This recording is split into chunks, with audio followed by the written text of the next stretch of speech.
Olá, meu nome é Leonardo, sou advogado, servidor público, pós-graduando em Direito Civil e Processo Civil pela Faculdade Cenecista de Osório e hoje estou aqui, a convite da coordenação do curso de Direito da Facos, para tecer alguns comentários acerca do meu trabalho de conclusão de curso, que sob orientação do professor Marcelo Terra Reis, obteve nota máxima da banca avaliadora e que, posteriormente, foi publicado por uma revista jurídica de circulação nacional. Intitulado como a natureza jurídica do boleto bancário no direito cambiário brasileiro, neste artigo científico buscou-se a problematização de algumas questões ainda controversas que envolvem o boleto bancário, principalmente aquelas referentes à incidência do princípio da cartularidade, que é aplicado aos títulos de crédito, ao protesto do boleto bancário e ao ajuizamento de uma ação de execução com base neste documento. Para isso, foram realizadas pesquisas jurisprudenciais e doutrinárias, com foco nos princípios dos títulos de crédito, na Lei 5.474 de 1968, que rege as duplicatas, já que o boleto bancário, por vezes, figura como representante de uma duplicata virtual, no Código Civil, no Código de Processo Civil e na Lei 9.492 de 1997, que trata do protesto de títulos e documentos. Diferentemente dos títulos de crédito e dos títulos executivos extrajudiciais, que foram criados por lei, o boleto bancário foi instituído por meio da Carta Circular 2414, de 7 de outubro de 1993, do Banco Central do Brasil, e frequentemente vem substituindo as duplicatas, em razão da informatização que é cada vez mais empregada no meio comercial. Na prática, o comerciante firma um contrato com determinada instituição financeira, o que é considerado como uma forma de endosso-mandato, e ao invés de sacar uma duplicata, envia para a instituição financeira contratada, via sistema de computador, os dados referentes à transação realizada, e esta, por sua vez, emite o boleto bancário para pagamento. Por isso é que se diz que o boleto bancário representa uma duplicata virtual, pois a duplicata, que é sacada em razão de uma relação de compra e venda mercantil ou de prestação de serviços, fisicamente não existe. Surge aqui o primeiro problema, pois título de crédito, conforme artigo 887 do Código Civil, é o documento necessário ao exercício do direito literal e autônomo nele contido, e somente produz efeito quando preenche os requisitos da lei. A duplicata está sob a égide da Lei 5.474 de 1968 e, sendo esta um título de crédito, submete-se aos princípios da cartularidade, da literalidade e da autonomia, sendo que este último acaba se desdobrando em dois subprincípios, o da abstração e o da inoponibilidade das exceções pessoais aos terceiros de boa-fé. Assim, se a duplicata fisicamente não existe, esta prática comercial não estaria ferindo o princípio da cartularidade e o disposto no artigo 887 do Código Civil, já que para a exigência do crédito é necessário ter posse legítima da cártula? Em um primeiro momento, poderia ser essa a conclusão. Entretanto, se analisarmos mais atentamente a lei das duplicatas, veremos que este título de crédito, que é genuinamente nacional, é uma exceção ao princípio da cartularidade, já que em alguns casos o credor pode emitir uma triplicata, que é uma cópia da duplicata. Vejam que lá em 1968 o legislador já havia dispensado a apresentação do título para a exigência do seu crédito. Cumpre ressaltar ainda que o legislador pátrio, atento aos avanços tecnológicos, quando da edição do atual Código Civil, possibilitou a emissão de títulos de crédito eletrônicos, previsão que está contida no parágrafo 3º do artigo 889 do Diploma Civil.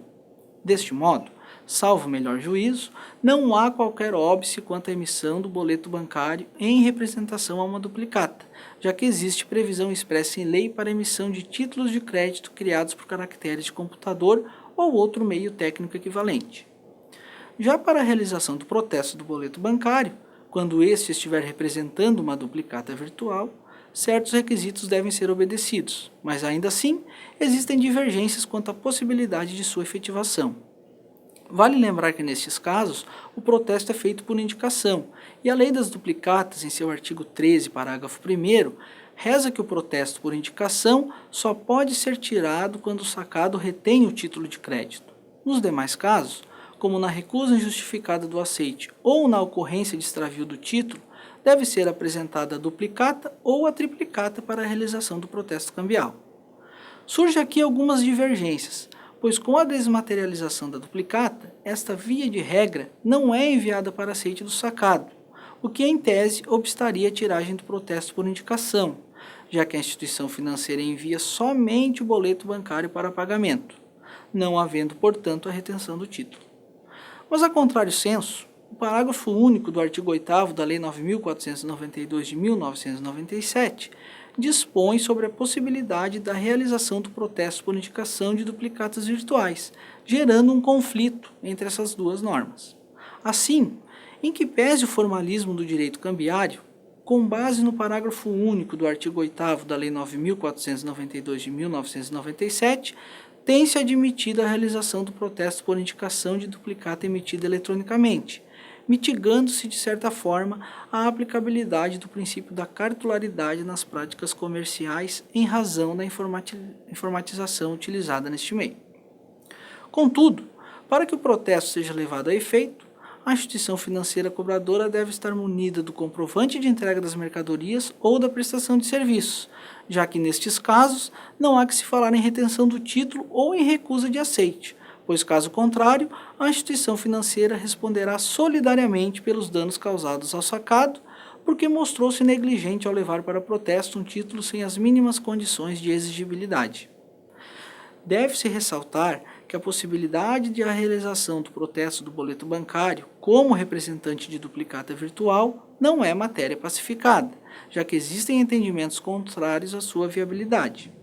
em razão do formalismo do direito comercial.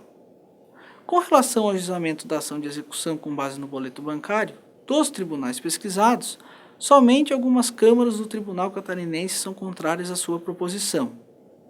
A jurisprudência majoritária, assim como grande parte da doutrina, posicionam-se favoravelmente à propositura da ação de execução embasada em boleto bancário, ainda que este não esteja previsto no rol taxativo dos títulos executivos extrajudiciais constantes no inciso 1 do artigo 585 do Código de Processo Civil. Para isso, deve ficar demonstrada a existência do crédito, que é aprovada com a apresentação do comprovante de entrega das mercadorias ou da prestação dos serviços, presumindo-se com isso o aceite do devedor, e não existir dúvidas sobre o seu inadimplemento, cuja prova se dá em razão da realização do protesto da duplicata virtual. Por fim, é importante salientar que o boleto bancário por si só não deve ser considerado um título executivo extrajudicial, e tampouco um título de crédito, pois não foi criado por lei. Na sua singularidade, o boleto bancário nada mais é do que uma ficha de compensação bancária.